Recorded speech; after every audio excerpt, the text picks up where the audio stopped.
The way that I add a badge into my signature line, I'm going to go to Help, type in Signature, and here it comes, email signature, open that up, and whatever you've already saved should pop up.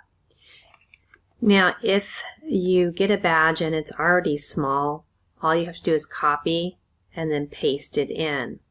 Most companies, though, will send you a large badge, and that's because they want the quality to show up. So looking at the badge I recently got is this one.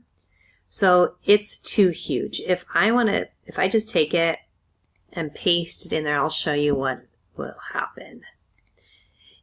If we look down at it, it's huge. So that doesn't work. So I want to make it smaller. So if you have Photoshop and are good at Photoshop, I would do that and you resize it to make it a smaller size. For me, I'm not so good at Photoshop. So I'm going to use my snipping tool, which I have posted down here.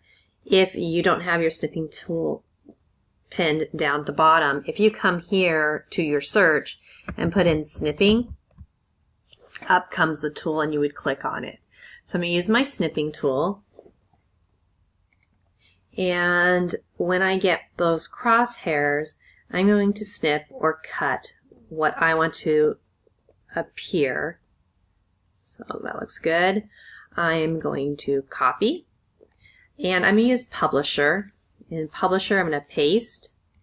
Okay, and I don't want that to appear that large. So what I'm going to do is resize it.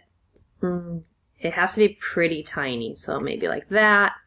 And then right click, and I'm going to save it as a picture. Once you save it as a picture, desktop, okay, I'm going to save it as my picture, just picture one. You'll go back to your signature line, and you'll pick this little icon, the mountain, and insert a picture. So look for my picture one.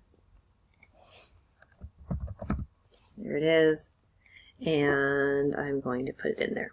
So now, if you look, it's the size that I had saved it as. So that's the easiest way I know to resize it without using Photoshop. And get your badge in there. So I'm going to take that out for me, and